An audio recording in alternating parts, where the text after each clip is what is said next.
Al principio fue el mar. Los océanos distinguen a la Tierra de todos los demás cuerpos celestes. Sin ellos, nuestro planeta solo sería una roca más en la infinidad, sin plantas, animales, ni seres humanos.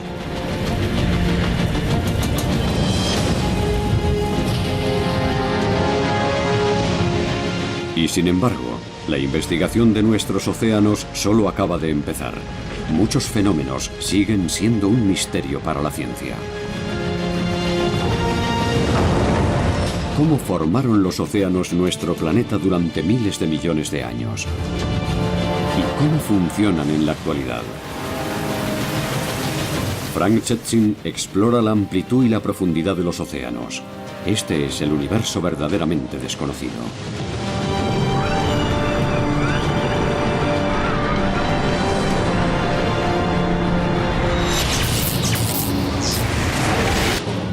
El universo desconocido está en nuestra misma puerta. Los océanos cubren más de 2/3 de la superficie de la Tierra y sin embargo sabemos menos de ellos que de muchos planetas distantes. Solo las regiones superiores reciben luz. Debajo hay una oscuridad permanente.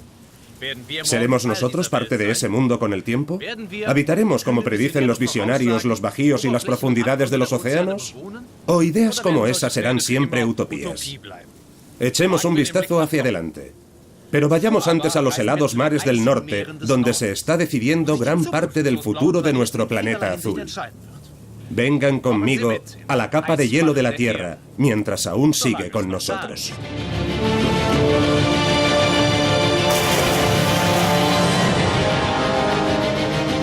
El universo oceánico. Tercera parte.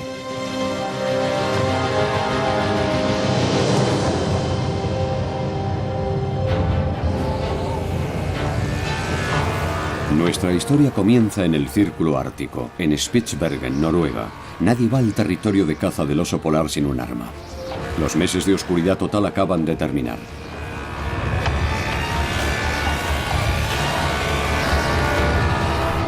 Ya se vislumbran las primeras luces en el paisaje ártico.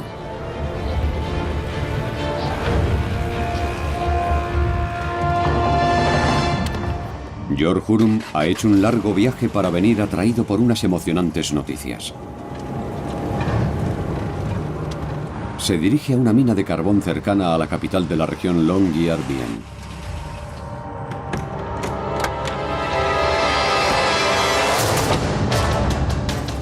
Hace un par de días en el túnel 7 los mineros han hecho un descubrimiento extraordinario. Estaban trabajando en el interior de la ladera de la montaña en una difícil explotación, con piquetas y las manos desnudas, cuando notaron extrañas estructuras en el techo del túnel. Contactaron de inmediato con el paleontólogo Georg Hurm. Los gigantescos dinosaurios marinos que desenterraron en este lugar le han dado fama mundial. Hurm está entusiasmado. Estas son las huellas de un hipopótamo prehistórico. ¿Pero qué estaban haciendo estas criaturas amantes del calor tan al norte? El Ártico es una de las regiones más extremas del planeta. Con una extensión de 26 millones de kilómetros cuadrados es mayor que Norteamérica y Groenlandia juntas.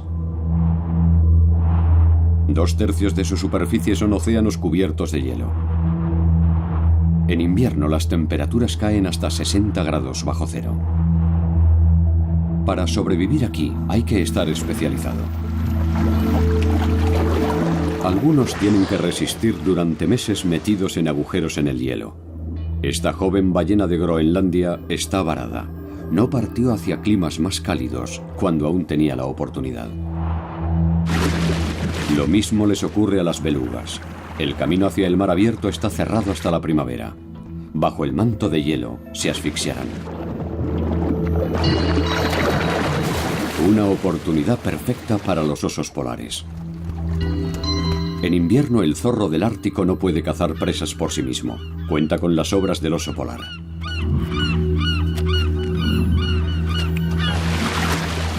Las belugas no pueden escapar del cazador.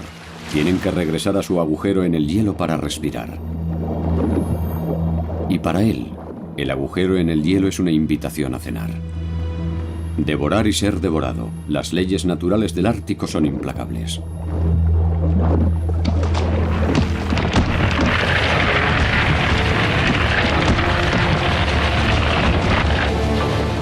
Durante siglos, los seres humanos han estado fascinados por este hábitat. Exploradores y científicos fueron penetrando cada vez más en el Ártico. Todos querían ser los primeros en llegar al polo.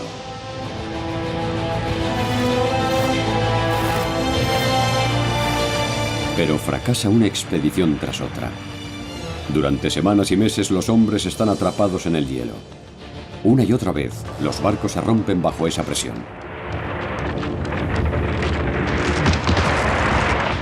Y cuando los perros también mueren, los hombres tienen que transportar sus suministros ellos mismos. Muchos mueren. Algunos estaban obsesionados con una idea que hoy parece absurda. Creían que encontrarían un mar cálido en medio del hielo. Esa era razón suficiente para emprender más expediciones. En el siglo XIX, el cartógrafo alemán August Petermann elaboró posibles rutas para llegar hasta allí.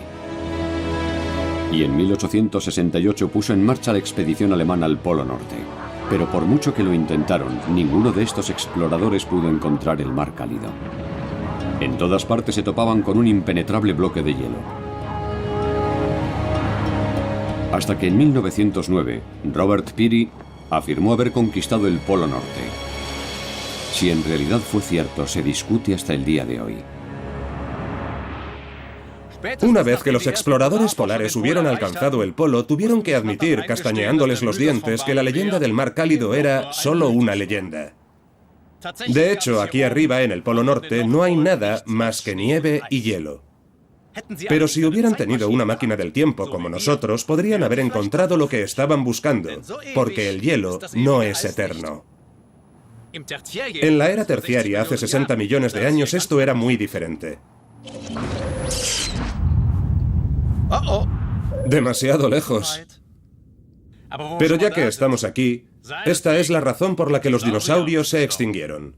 Bien, vamos a ello. Hace 60 millones de años, 5 minutos, más o menos.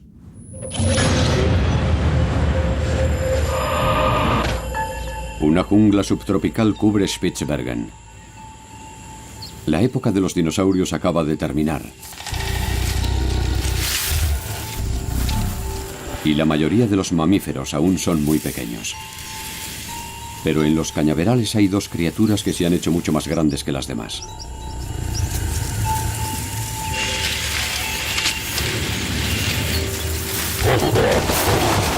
Y cuando se encuentran, estalla la eterna lucha por el territorio.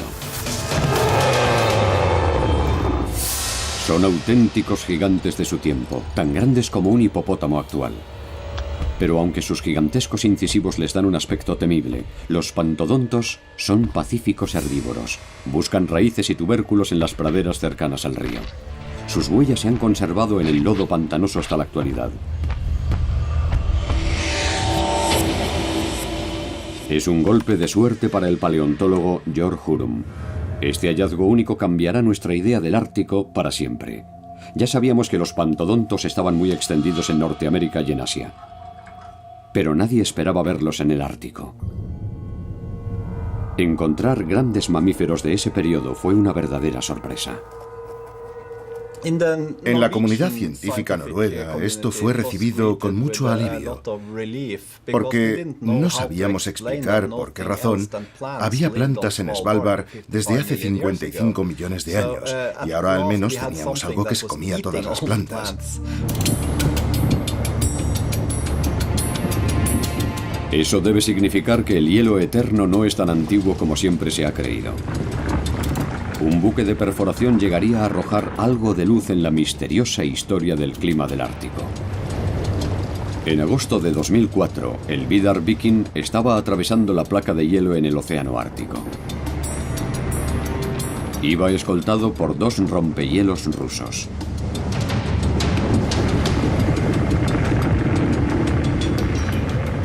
Bajo la mirada curiosa de los habitantes del Ártico.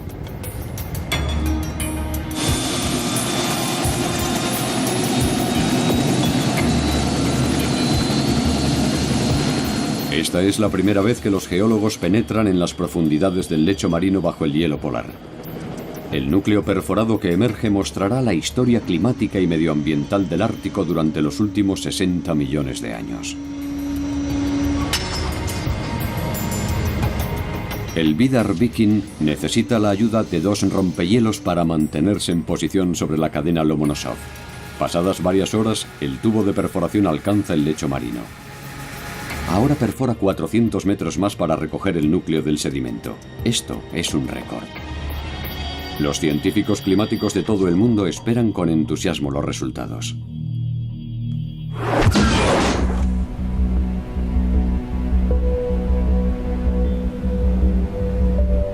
En la actualidad, los núcleos están guardados en el Instituto Marum de la Universidad de Bremen. Se mantienen a 4 grados, que es la temperatura del fondo del mar. Los núcleos contienen la historia del clima de nuestro planeta. Si sabes lo que estás haciendo, puedes leer en ellos como en un libro.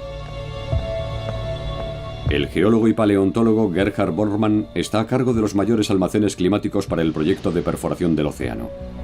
Las muestras del Vidar Viking aportaron pruebas de una gran variedad biológica.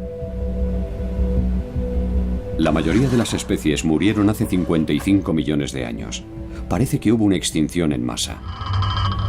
Solo unos cuantos organismos robustos sobrevivieron, y los científicos pueden leer las razones en los núcleos. La temperatura del agua era de unos 18 a 20 grados, que es exactamente la que hay en los trópicos y subtrópicos en la actualidad. Así que en aquellos tiempos el Ártico era una región tropical, una región muy cálida. De modo que no era tan disparatado el convencimiento de los primeros exploradores sobre la existencia de un mar cálido en el polo. El Ártico tiene una importancia fundamental en nuestro clima de hoy en día. Si suben más las temperaturas, lo notará especialmente Europa. La razón son las corrientes oceánicas. Se mueven a través del océano como una cinta transportadora. Si Europa Occidental y Central tienen un clima suave, podemos agradecérselo a la corriente del Atlántico Norte, el extremo europeo de la corriente del Golfo. En el Ártico, el agua fría más pesada se hunde. Esto crea una succión que tira del agua caliente del Atlántico Sur. Esto convierte a la corriente del Golfo en un sistema gigantesco de calefacción para la Europa del Norte, Occidental y Central. En esa misma latitud, en Canadá y Terranova no crecen más que musgo y líquenes. En Europa el aspecto es muy diferente.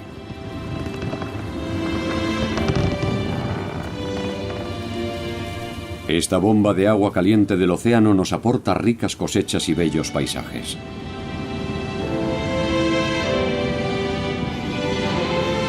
La corriente del Golfo afecta también al clima de Francia e Italia. La corriente del Atlántico Norte no es impulsada por el viento, sino por las variaciones en salinidad y temperatura, y este mecanismo es vulnerable. El factor decisivo es la capa de hielo de Groenlandia.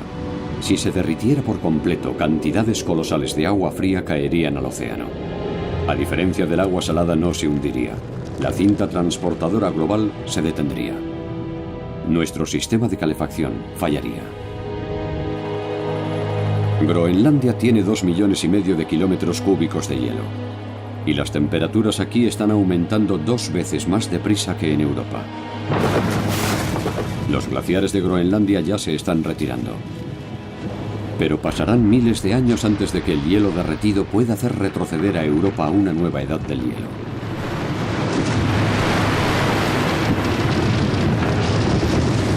Las aguas de los glaciares provocarán una subida en el nivel del mar, pero eso no puede hacer más que debilitar la corriente del Golfo. No la detendrá por completo. En los próximos 150 años va a hacer más calor. Según los científicos climáticos, los islandeses podrán plantar olivos en sus jardines. ¿Lo ven? Todo se está derritiendo. No hay una edad del hielo aproximándose, todo lo contrario. Y lo mismo ocurrió en el pasado. Estas épocas frías fueron la excepción en lugar de la regla. Y sin embargo, la Tierra ha pasado al menos por 6 edades del hielo, y una de ellas fue de campeonato. Hace 700 millones de años, nuestro planeta se convirtió en la mayor bola de nieve de todos los tiempos. ¿Helada en parte o completamente congelada? Los científicos aún no pueden ponerse de acuerdo sobre esto. La cuestión es que la gran helada dejó su marca en todo el mundo. ¿Pero qué lo provocó? ¿Por qué la buena y vieja Tierra entró en hibernación?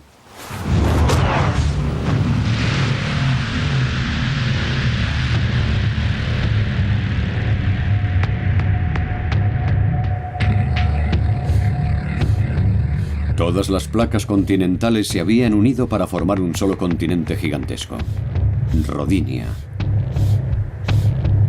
Una colosal masa de tierra con un clima mortal, cálido y seco. Ni una sola gota de lluvia podía llegar desde la distante costa hasta el centro de este supercontinente. Pero entonces Rodinia comenzó a romperse. Las corrientes oceánicas cambiaron de dirección y de pronto estaba lloviendo en zonas que no habían visto el agua durante millones de años. No llovió, diluvió. El agua eliminó de la atmósfera el CO2, el gas de efecto invernadero. Y el invernadero que era la Tierra se convirtió en un congelador.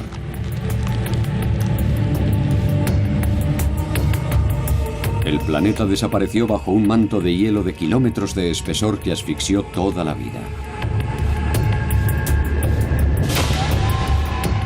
El único lugar donde la vida pudo sobrevivir fue donde comenzó, en los manantiales hidrotermales del lecho marino.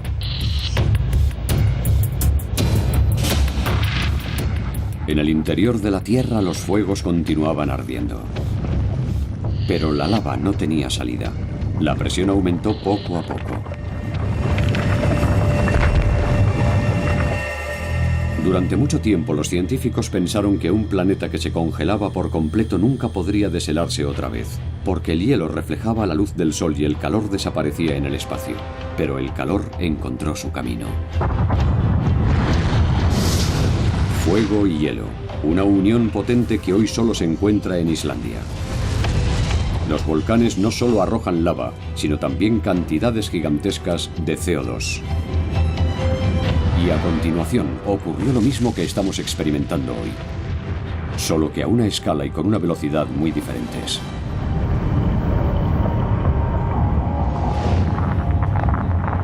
Y la Tierra se convirtió en un invernadero una vez más. El dióxido de carbono en el aire alcanzó niveles 350 veces más altos que en la actualidad. Todo el hielo desapareció, excepto en los polos.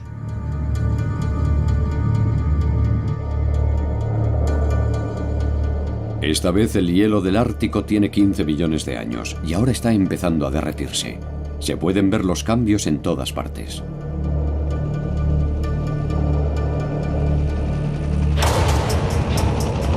En el verano de 2009, una expedición internacional partió a evaluar los efectos del cambio climático. La idea era hacer un análisis en profundidad de los glaciares de Groenlandia. En el Petermann, el mayor glaciar flotante del hemisferio norte, intentaron algo que nunca se había hecho antes: penetrar en el corazón mismo del glaciar. Insertando una sonda por uno de los remolinos de la superficie, midieron la temperatura y la salinidad. Un enorme trozo de hielo se rompió aquí en julio de 2008. Podría volver a pasar pronto. Un iceberg del tamaño de Manhattan amenaza con romperse.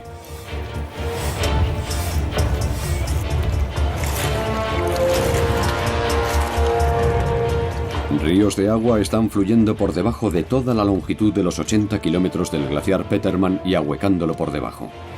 El efecto de deshielo es 25 veces más potente que el del Sol. El agua continúa hacia el sustrato y lubrica la base del glaciar.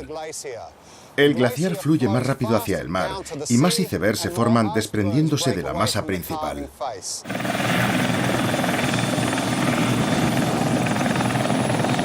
El deshielo del glaciar tendrá un efecto especialmente grave porque la masa de hielo a lo largo de la costa de Groenlandia funciona como un corcho gigantesco, manteniendo la estabilidad de todo el hielo de tierra adentro. Obtenemos la mayor parte de nuestra información sobre el hielo del Ártico de las imágenes por satélite. Pero ahora los científicos están descendiendo aún más profundamente dentro de los glaciares para entender su condición desde dentro. El hielo parece sólido, Pero eso es engañoso. Puede ceder en cualquier momento. La seguridad es la prioridad en cualquier intento de penetrar en una grieta del glaciar. Un paso descuidado podría ser mortal. La corriente te arrastraría.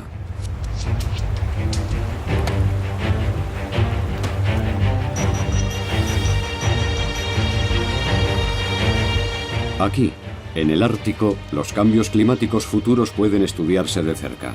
Pronto el Polo Norte podría estar completamente libre de hielo en verano. El hábitat de muchos animales sencillamente desaparecería. Un desastre para algunos. Una oportunidad para otros. Bajo el hielo hay tesoros incalculables. Vastos suministros de oro, platino y diamantes. Y los geólogos creen que ocultan también un cuarto de las reservas globales de petróleo y gas. En el futuro podremos ver plataformas petrolíferas y torres de perforación brotando en el océano Ártico. La explotación de los recursos ya ha comenzado, pero ¿a quién pertenecen los tesoros del Ártico? En agosto de 2007 los rusos los reclamaron como suyos. Un submarino tripulado plantó una bandera rusa en el lecho marino bajo el Polo Norte. Fue una espabilada maniobra publicitaria sin base legal. Los rusos no son los únicos que lo reclaman. Canadá, Dinamarca y Estados Unidos también quieren un trozo del pastel ártico. Las leyes marítimas internacionales decidirán finalmente quién es dueño de qué en el Polo Norte. No podemos impedir la explotación del Ártico mientras se deshiela. Los animales de la región van a encontrar la vida un poco difícil.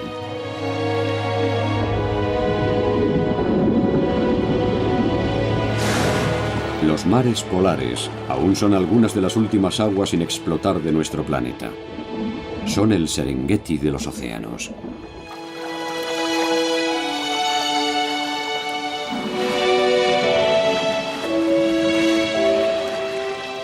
El oso polar se ha convertido en el símbolo del cambio climático. Él será el primero en perder su territorio de caza. Pocos animales son tan absolutamente dependientes como el oso polar de esta única interconexión de agua y hielo. La ballena jorobada pasa aquí los veranos como muchas otras especies de ballenas. El abundante suministro de alimento atrae a estos gigantes a comer aquí. Al menos eso es lo que pensábamos. Pero ahora muchos científicos creen que además hay otras razones para que las ballenas se retiren a las aguas árticas. En el siglo XIX los arpones y los barcos a vapor cambiaron las reglas de vida para las ballenas. Su tradicional caza había existido durante miles de años, pero no había puesto en peligro a la especie misma.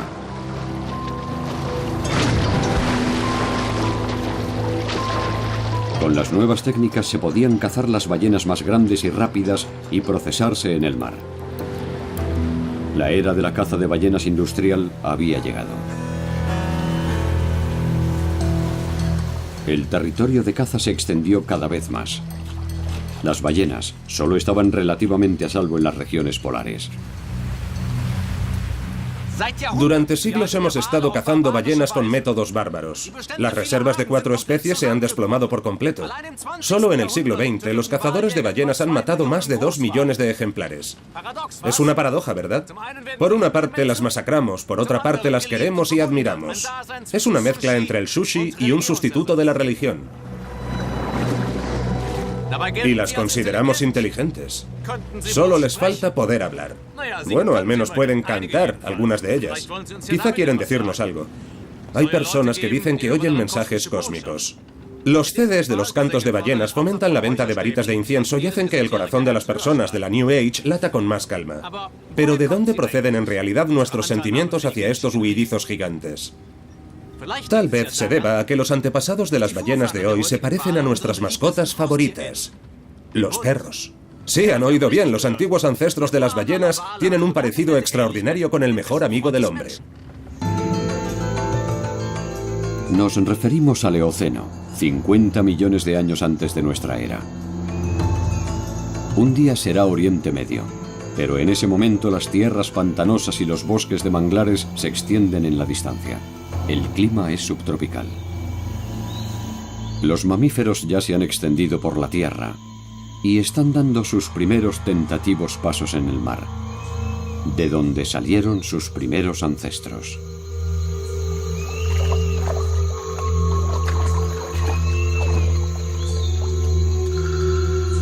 Un Ambulocetus natans acecha como un cocodrilo en las aguas superficiales esperando a su presa. Su nombre significa la ballena que nada y que camina, y eso exactamente es lo que es, el antepasado de las ballenas actuales. En el Eoceno también sus presas tenían un aspecto diferente al de los mamíferos marinos de hoy. Estos manatíes aún tenían patas. Pero no les servían de mucho. Este joven macho manatí no tiene ninguna oportunidad.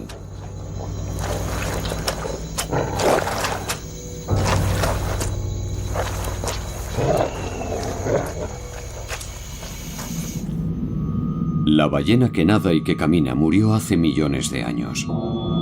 Los paleontólogos en Pakistán han desenterrado un esqueleto casi completo. Por los huesos, la forma de esta antigua ballena y su modo de moverse pueden reconstruirse con bastante precisión. La imaginación de los científicos hace el resto. Es un depredador, eso lo sabemos con seguridad. Sus pies son palmeados, pero todavía no tiene aleta en la cola. No pudo haber sido muy buen nadador.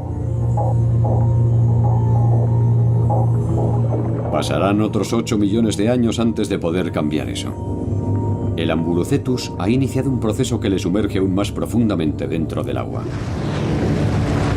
En la actualidad, las ballenas están adaptadas a la perfección a la vida en los océanos.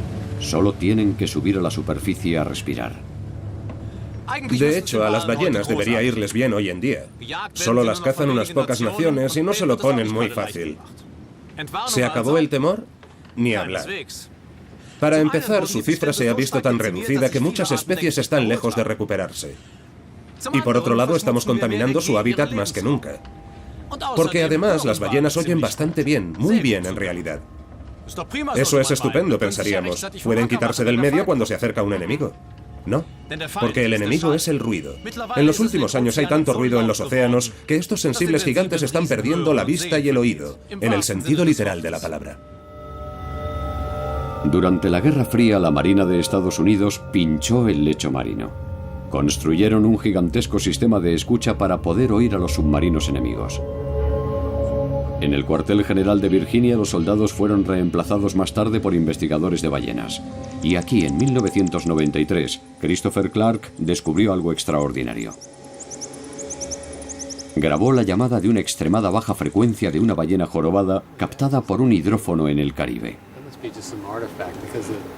Pero cuando analizó los datos, comprendió que la ballena no estaba en el Caribe en absoluto, sino frente a las costas de Terranova a 3.500 kilómetros de distancia. Una ballena puede comunicarse con otra en una zona de varios cientos de miles de kilómetros cuadrados. Desde entonces, los científicos han hablado del Internet acústico de las ballenas. En los mares oscuros, estos animales usan sonidos para contactar, para encontrar parejas sexuales y para atrapar a sus presas. Durante millones de años todo funcionó perfectamente bien. Pero en años recientes ha habido cada vez más interferencias. Los barcos hacen una enorme cantidad de ruido bajo el agua. Una madeja de rutas marítimas comerciales cubre los océanos. El 90% de las mercancías globales viajan por mar. Hay 4 veces más barcos contenedores de los que había hace 10 años. Solo las regiones polares están relativamente intactas. El ruido permanente de los motores y las hélices está dañando el oído de las ballenas. Y cada vez hay más colisiones. A alta velocidad, los barcos no pueden hacer maniobras evasivas. Y las ballenas, confusas por tanto ruido, apenas se dan cuenta de la llegada del barco. ¿Qué podemos hacer para evitar tales accidentes? Los científicos de la costa de Massachusetts están intentando averiguarlo. Necesitan saber a dónde van las ballenas. ¿Mantienen rutas específicas en su búsqueda de alimento? ¿Los barcos alteran el comportamiento de las ballenas? Han colocado transmisores a más de 50 ballenas jorobadas, de modo que en cualquier momento pueden comprobar dónde están y qué están haciendo. Las ballenas solo salen a la superficie a respirar. Entonces es cuando los científicos adhieren el micrófono y el transmisor a su piel. ¡Transmisor colocado! Sorprendentemente, las ballenas evitan ciertas áreas de los océanos, por lo que cuando las rutas de navegación se adapten a esta información habrá menos accidentes. Las rutas de navegación pueden cambiarse, a diferencia de las fuentes de alimento de las ballenas. En una zona de alimentación, las ballenas están ligadas al lugar en que está el alimento, y por ello quizá no puedan darse el lujo de buscar otros hábitats. Podrían estar ligadas a estas zonas sin importar cuánto ruido haya, aunque esto pueda aumentar sus niveles de estrés y tener otros efectos, pero no tienen más opción que ir donde están sus presas. Las mejores zonas de alimentación están en los mares polares ricos en nutrientes. En ningún otro sitio hay tanto krill, el alimento favorito de las ballenas. Casi todas las especies vienen aquí a alimentarse. Las ballenas azules, los cachalotes, las orcas y las ballenas jorobadas. En ningún otro lugar del mundo se reúnen tantos cetáceos al mismo tiempo. La mayoría de las especies pasan el invierno en climas más cálidos para aparearse y dar a luz. En primavera vuelven de nuevo al norte para llenarse el estómago.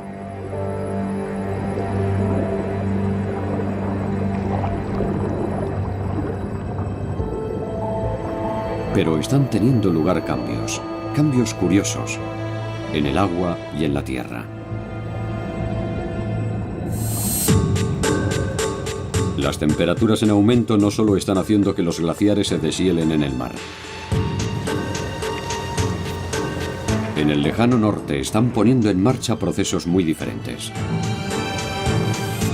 Durante miles de años, el suelo del Ártico ha estado helado permanentemente. El permafrost tiene 1 kilómetro de profundidad, pero los niveles superiores están empezando a deshelarse. Las grietas en el paisaje son inofensivas señales de advertencia.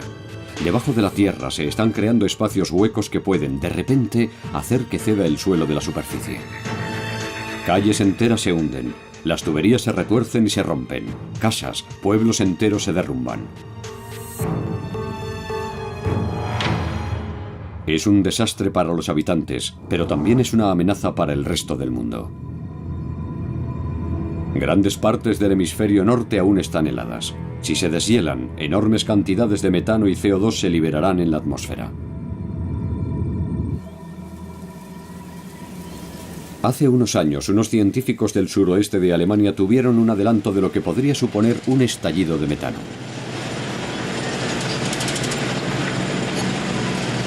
Era el verano de 2002 y estaban construyendo un nuevo tramo de la autopista. Llaman a esta zona el Parque Jurásico porque siguen encontrando fósiles del período Jurásico. Aquí, los arqueólogos siempre están localizables durante las excavaciones. Cerca de la ciudad de Eislingen hicieron un descubrimiento asombroso. Durante unas pruebas de excavación encontraron huesos de ictiosaurio, pero no solo uno, encontraron 17, y con ellos había fósiles de dinosaurios de cuello de serpiente, Geosaurus y Belemnites. Esto era un cementerio de dinosaurios. Los huesos estaban en un estado extraordinario. Podían ver dónde habían estado una vez los vasos sanguíneos, los nervios e incluso los ligamentos y músculos. Si la corriente los hubiera arrastrado hasta aquí poco a poco, sus frágiles huesos se habrían roto. Todo apuntaba a una muerte en masa repentina.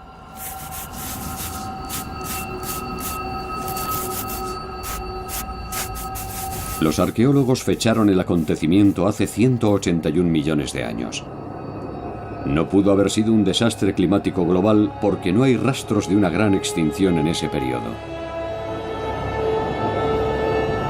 Había animales de todas las edades y de ambos sexos, incluso hembras preñadas.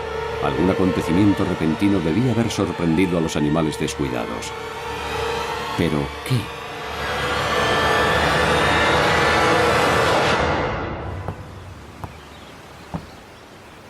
La pregunta que haría yo es, ¿qué estaba haciendo un ictiosaurio aquí, para empezar? Veamos qué aspecto tenía Alemania sin Alemania.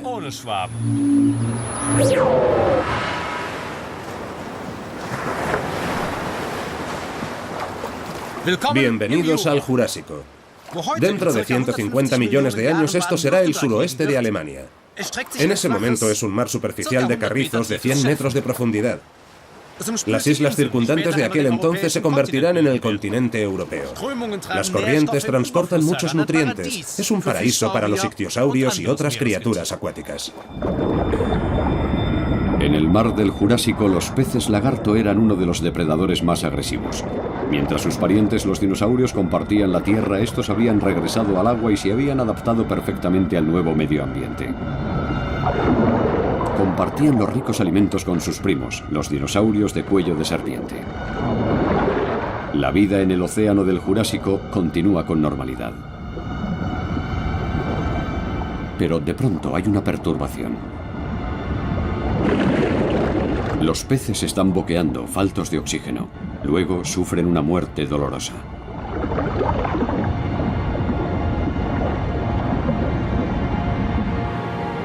El origen del problema se encuentra en el lejano mar de Tetis, a 700 kilómetros hacia el este. En el lecho marino hay enormes cantidades de una sustancia muy especial, hidrato de metano.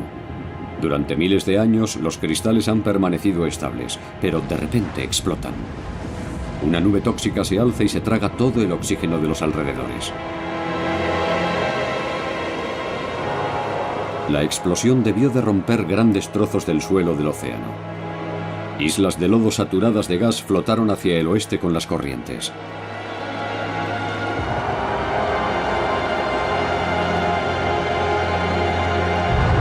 Cuando por fin se desintegraron, enormes cantidades de sulfuro de hidrógeno y otros venenos se liberaron en el agua.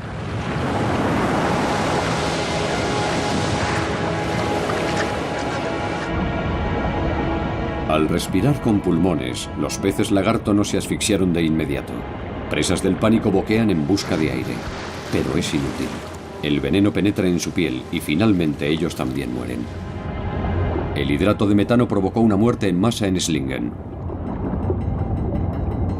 Aún no sabemos por qué esta sustancia nada extraordinaria se convirtió en una bomba. Pero solo algunos millones de años después, algo similar ocurrió frente a la costa de Florida. Durante millones de años, las bacterias en el mar habían estado produciendo metano. En el agua se convertía en hidrato de metano. El problema comenzó aquí. En la actualidad, el bosque de manglares se extiende a lo largo de los cayos de Florida. Aún ahora, los manatíes, que hace mucho que tienen aletas en lugar de patas, están nadando sobre una bomba de relojería. Porque en el lecho marino hay enormes cantidades de estos cristales blancos. Hidrato de metano. Es la historia repitiéndose a sí misma. En la edad del hielo, el lecho marino se hundió y almacenó metano. Durante miles de años no pasó nada. A bajas temperaturas y bajo presión, el hidrato de metano es estable. Pero cuando hay un terremoto o un aumento repentino de la temperatura, el hidrato se desintegra y se expande hasta 160 veces su volumen. Hace 55 millones de años, en Florida, se liberaron cerca de 300 gigatoneladas de metano. Provocó lo que probablemente fue el periodo más cálido en la prehistoria de la Tierra. Por eso los pantodontos pudieron vivir cerca de Spitsbergen, y los científicos acaban de encontrar evidencias de palmeras en el Polo Norte. La Tierra se convirtió en un gigantesco invernadero. En la actualidad, las placas continentales aún conservan cantidades colosales de metano. Si la temperatura sigue subiendo, un desastre similar podría volver a ocurrir. Pero este mismo compuesto tiene otro aspecto que atrae a los inversores.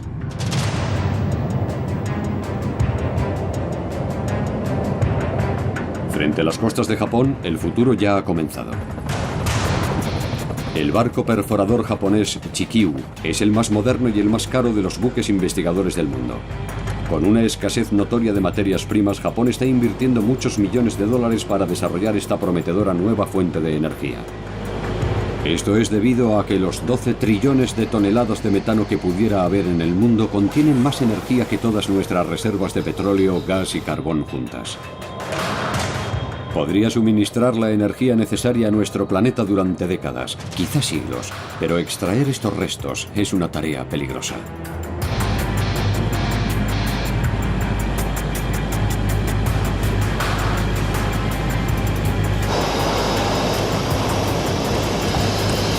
Si la presión en el lecho marino cambiara de pronto, los hidratos se volverían inestables y provocarían una explosión repentina.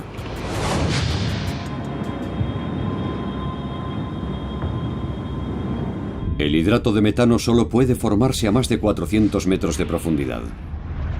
El Mar del Norte y el Báltico son demasiado superficiales para eso, lo que no ha impedido que a los alemanes se les ocurra una idea revolucionaria. En el Instituto de Ciencias Marinas en Kiel planean extraer el CO2 que necesitamos eliminar de la atmósfera y depositarlo en esos lugares del lecho marino donde se encuentra el hidrato de carbono. La idea es que el CO2 disuelva el metano del sedimento y luego ocupe su lugar.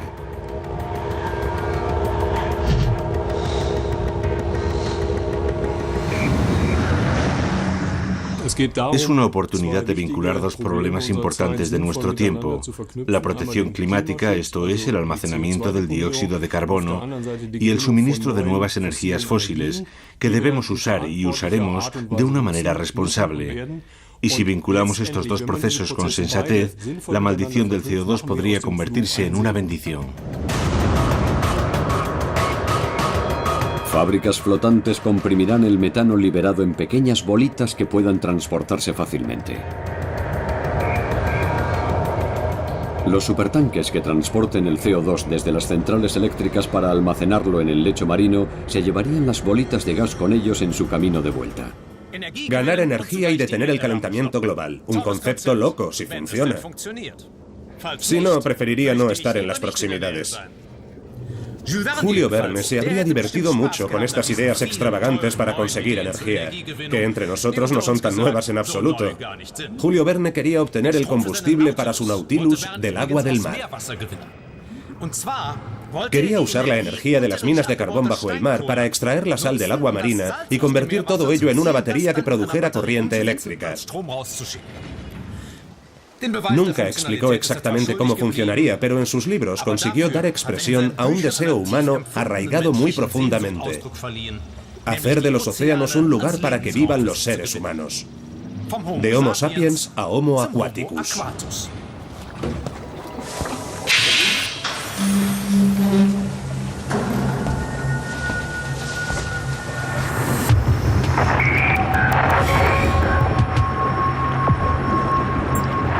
A mediados del siglo XX hubo un auténtico auge submarino. El sueño no era solo conquistar el espacio, sino también colonizar los océanos. En todo el mundo se construyeron más de 60 laboratorios submarinos, como este cercano a la isla de Heligoland en el Mar del Norte. Se suponía que estos cilindros de acero eran el primer paso. Se vincularon con visiones extravagantes y grandes esperanzas. La crisis energética de los años 70 alimentó las más locas fantasías. Habría ciudades completas bajo el mar, alimentadas por estaciones de energía hidráulica submarinas. Los minerales se sacarían del lecho marino, se procesarían en el mismo lugar y luego se transportarían a puertos en las profundidades del mar en submarinos cargueros. Pero cuando la crisis energética fue superada, los ingenieros aparcaron sus planes y sus sueños. El único testimonio que quedó fue Aquarius. Tras casi un cuarto de siglo aún se mantiene frente a los cayos de Florida a 20 metros de profundidad. Como un cubilete boca abajo en una bañera, Aquarius no tiene compartimento hermético y por debajo está abierto al agua. Los biólogos vienen aquí a estudiar el mundo de las plantas y animales bajo el agua. Se quedan 10 días y luego vuelven a la superficie. Aquarius es pequeño, pero tiene algunas comodidades. Tiene un microondas y un frigorífico, teléfono e internet. Hay espacio para 6 personas. Los equipos de astronautas de la NASA se entrenan aquí con regularidad. El espacio y los océanos tienen mucho en común. En ningún otro lugar el aislamiento físico y psicológico es tan completo. En Francia, el actor Pierre Richard se ha instalado en un carro submarino que podría haber salido directamente de la imaginación de Julio Verne. De hecho, fue diseñado por Jacques Rougerie. Durante más de 30 años, este arquitecto, que se ve a sí mismo como un moderno Capitán Nemo, ha estado diseñando submarinos de vanguardia y colonias en el lecho marino. Sus bocetos podrán parecer utópicos, pero no es un soñador. Casi todos sus diseños se construyen.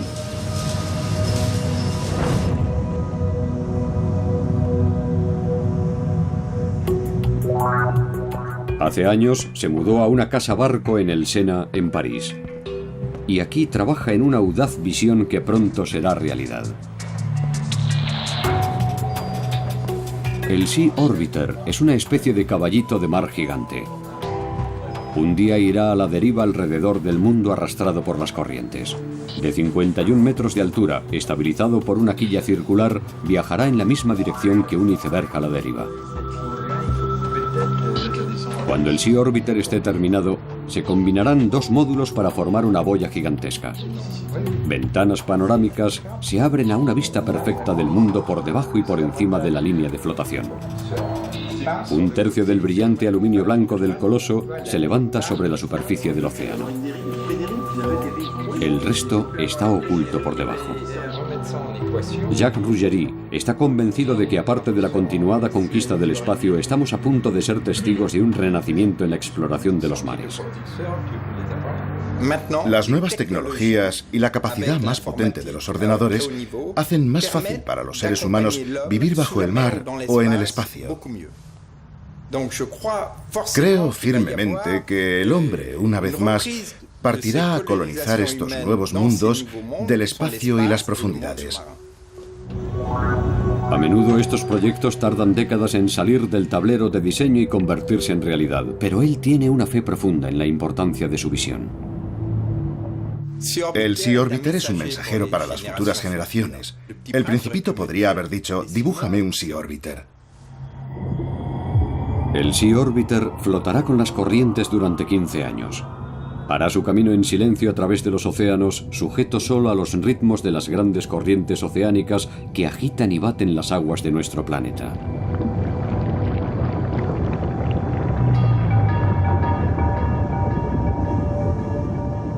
Como pueden ver, he movido el tiempo hacia adelante unos pocos años. Estamos en 2020.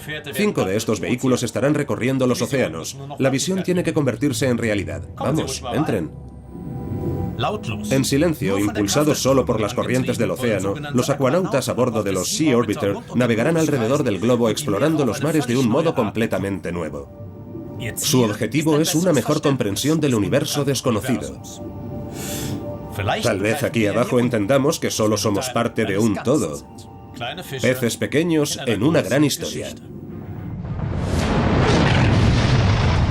Comenzó muy lejos en el espacio. Nuestra vieja Tierra tiene ahora 4.500 millones de años de edad. Ha sobrevivido a lluvias de meteoritos e impactos de asteroides. Poco a poco, la bola de fuego brillante de los primeros cientos de millones de años se convirtió en nuestro planeta azul. Al formarse los primeros océanos, toda el agua que tenemos hoy en la Tierra ya estaba allí. El fondo de los mares ha cambiado menos a lo largo de los eones que ninguna otra parte de la Tierra. Sin embargo, el lecho marino se está renovando constantemente. Por eso la vida empezó aquí.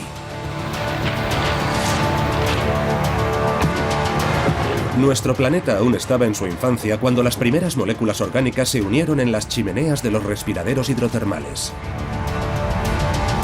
Las primeras células, protegidas solo por una capa de grasa, flotan hasta el mar.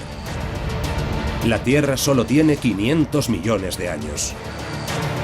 Lo que sigue es el triunfo sin parangón de la evolución. Pero más del 99% de todas las especies que han vivido se han extinguido. Los océanos van y vienen.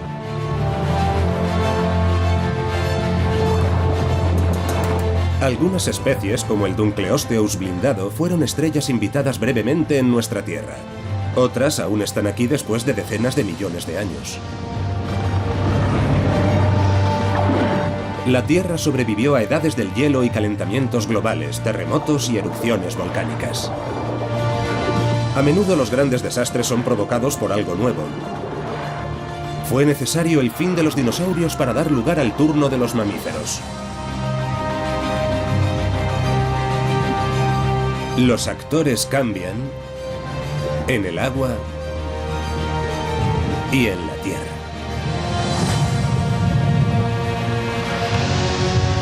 La vida misma continúa. La pregunta es, ¿seguirá con nosotros o sin nosotros? Ha sido genial tenerlos con nosotros. Nos veremos pronto, la próxima vez o en el próximo universo.